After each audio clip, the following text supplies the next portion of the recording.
Happy Easter. This is April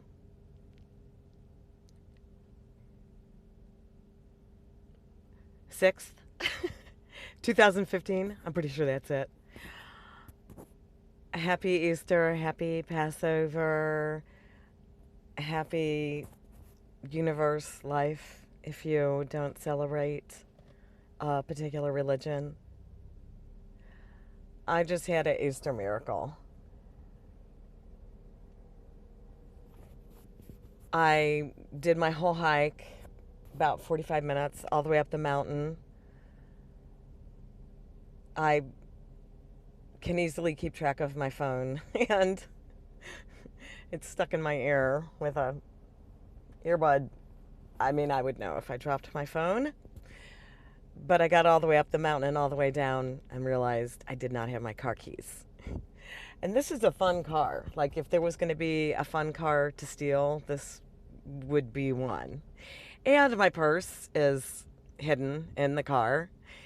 And I realized it when I was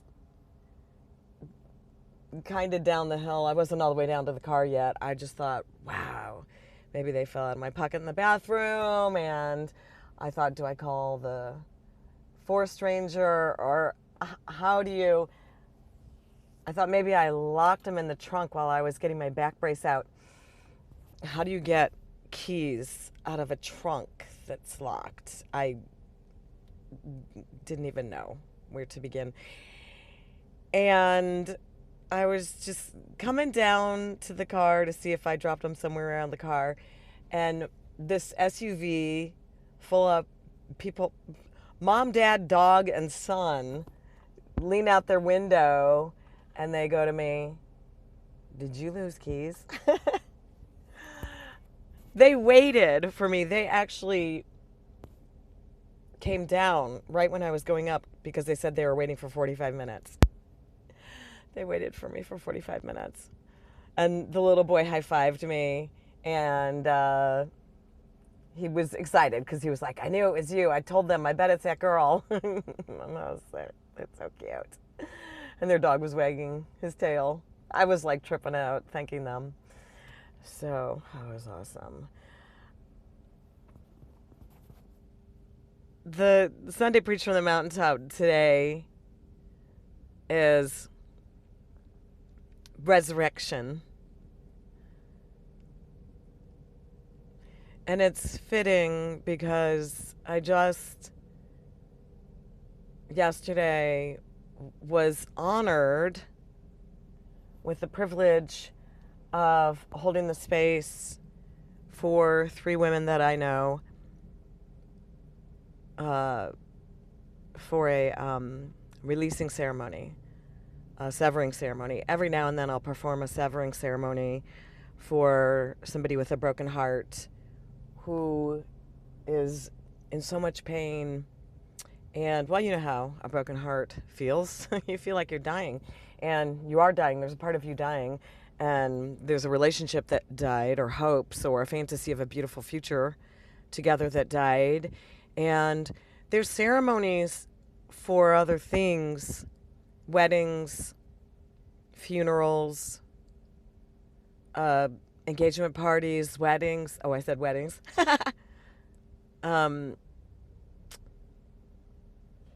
There's when babies are, there's showers, baby showers. There's birthdays, but there's no ceremonies for a broken heart or a miscarriage. And I'm sure there's other things I'm not thinking of, but these are 2 particularly important areas where you need a ceremony.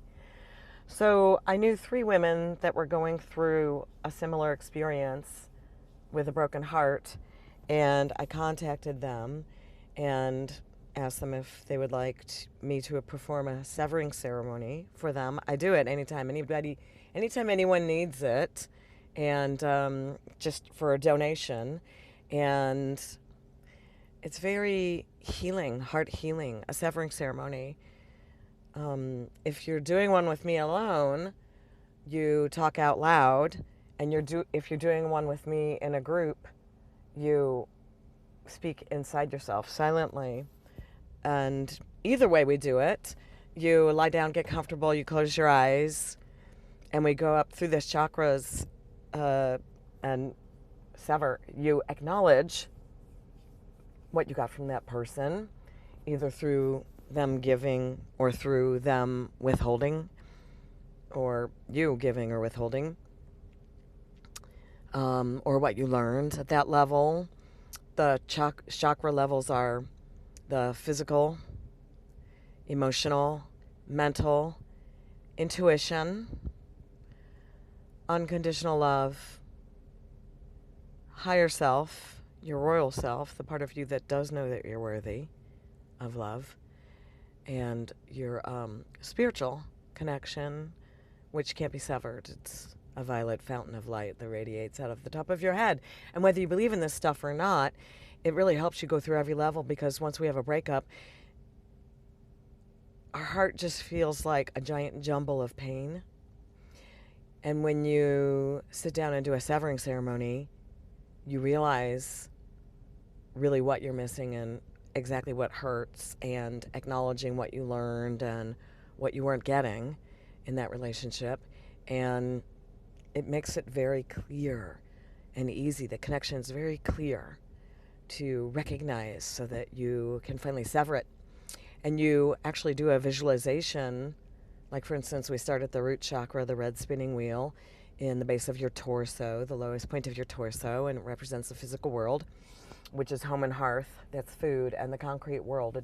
Sex isn't in that level. Sexuality, sensuality is one up. It's in the orange chakra, the spinning wheel in your womb space area or your belly area. But so say you're envisioning the red chakra and your connection between you and your beloved.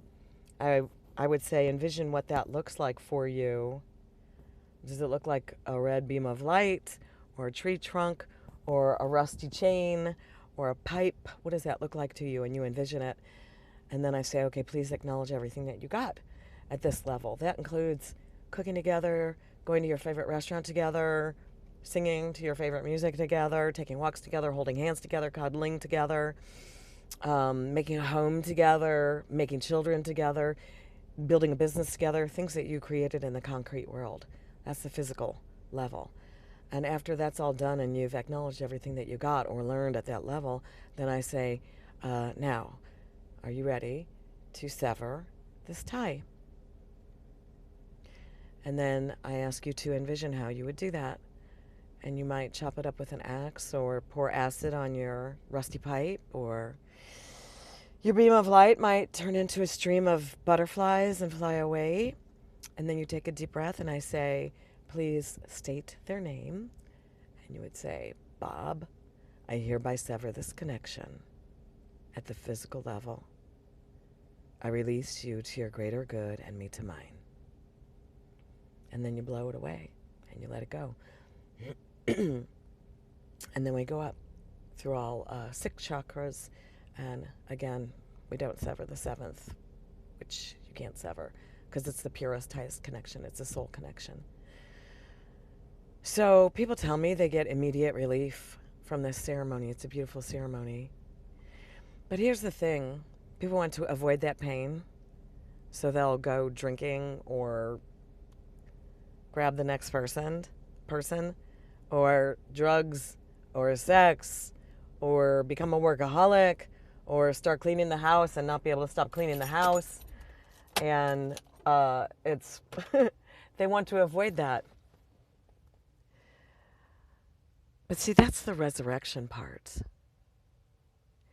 When we go through the pain of the death of the old relationship, it kills a part of us, a part that we no longer need. It especially kills the part of us that does poverty thinking. That's the one and only person I will ever love.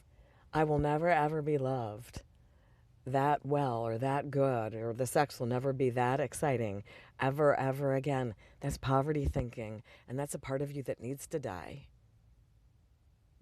That's a lie. And then there's liar voices that say things to you like, you're not good enough, and that's why they broke up with you, or that's why they left you with that other person, for that other person. That's a mean liar voice. Judging and comparing yourself.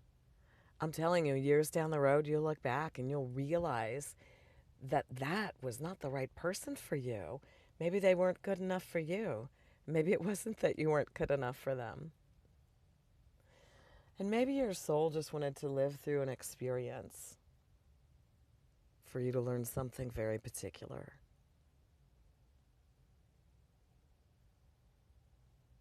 There were red flags that you ignored.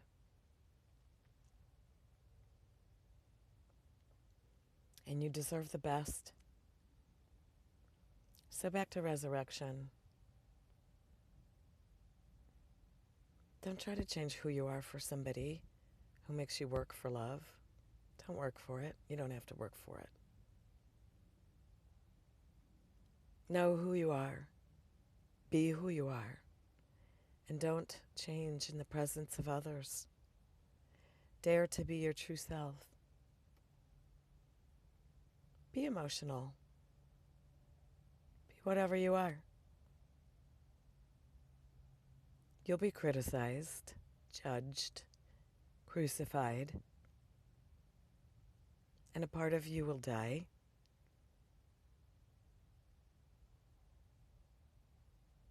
And you will rise up again. Invisible, infinite. You'll rise up again. Stronger.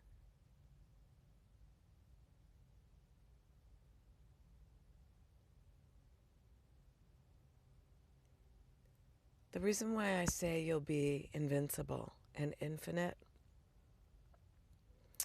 is because when you are who you really are, you'll shine your light and share your gifts. You can't share your gifts if you're pretending to be somebody else to get someone's approval. And once you shine your light and share your gifts as your true self, your light will echo and radiate throughout the universe for all of history, forever and ever.